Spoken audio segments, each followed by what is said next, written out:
Ici j'ai fait des renforts en inox, on n'a pas ensuite. Le but ici c'est de pouvoir mettre du poids, quand même des verres, des assiettes. Et puis si on venait avec juste du bois, je pense pas que ça aurait été suffisant. Si c'est des bosses et tout, faut que ça soit vraiment solide.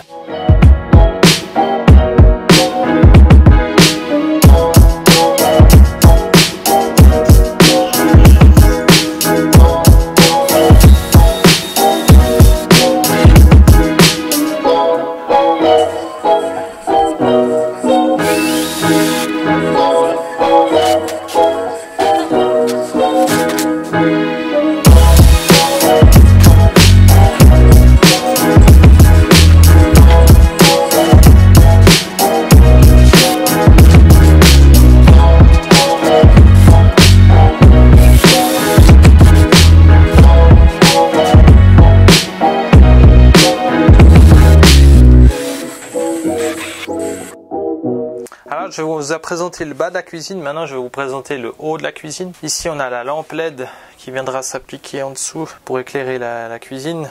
Je vais enlever le support là métallique, puis je vais trouver un moyen de la fixer directement à plat dessus, comme ça on gagne de la place. Ensuite ici j'ai fait des supports en acier parce que je voulais que ça soit vraiment solide, parce qu'on va mettre des assiettes peut-être, ou des verres, etc. Puis il faut que ça tienne avec le temps, et puis si en plus on roule, il faut pas que ça se pète la gueule. Du coup j'ai fait des équerres en acier, et puis ici ça continue sur le support pour le four. Le four ça fait un certain poids, vu qu'on a pris un four qui s'ouvre vers le haut, comme nos tiroirs ici, qui s'ouvrent vers le haut pour gagner un maximum de place. Il fallait que ça soit toute une installation qui soit solide. Le deuxième petit robinet ici qui sera pour l'eau potable. L'eau directe des réservoirs viennent ici et à la douche. Et puis si on a pris de l'eau directement d'une rivière, on aura quand même l'eau ici et à la douche des réservoirs, et puis celle-là qui est 100% potable.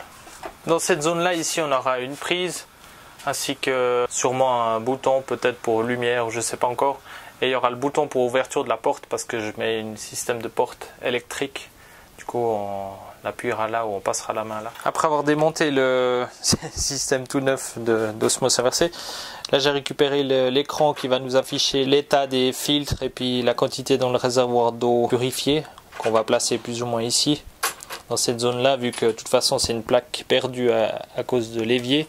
Et puis à côté ici il y aura niveau du réservoir d'eau sale et niveau du réservoir d'eau propre. Et puis sur ce plateau ici, où derrière il y aura le four, ici on aura tout ce qui est plateau d'information, niveau des batteries, voltage, panneaux solaires ou genre d'informations.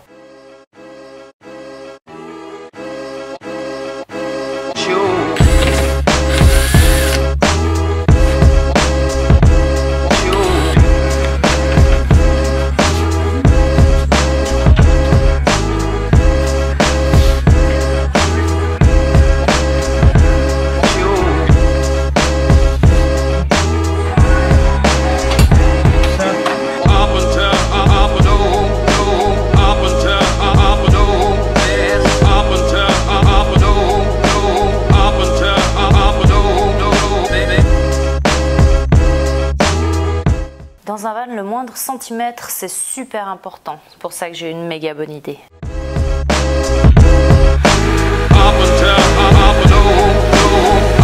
Du coup, quand j'ai installé le frigo, j'ai remarqué cet espace vide derrière qui n'était pas utilisé. Avec son idée d'utiliser cet espace, elle pensait faire un système pour mettre les épices qui se lèvent. En y réfléchissant bien, et puis avec mon expérience sur un autre van, je me suis dit, ah, un système de vérin qui nous permettrait de monter électriquement 450 mm, c'est bon, j'ai mon idée.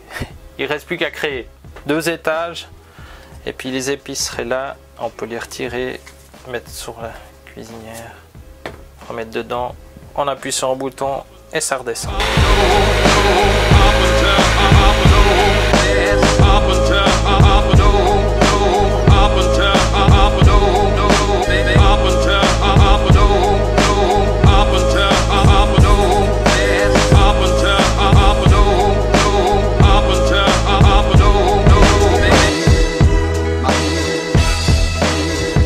Morgan, tu connais l'histoire de la chaise?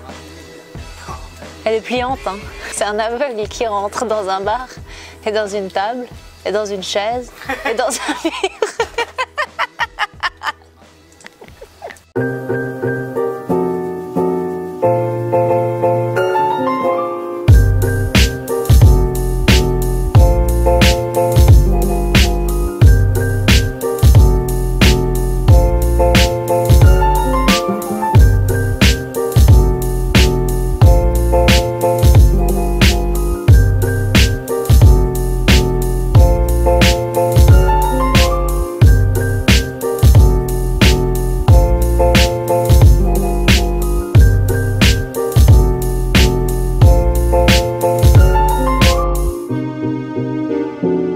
Je suis en train de fabriquer le bac d'eau sale qui viendra se placer là.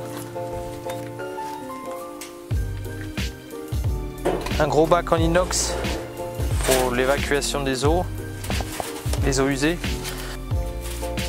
Donc là il y a les eaux usées qui viennent depuis la douche là-bas, qui coulent dans le tube gris là, et puis eau usée qui vient du robinet, enfin de l'évier, qui vont venir dans ce bac d'eau sale qui sera passé là. Donc là je suis en train de créer le bac, l'adapter à la structure. Voilà.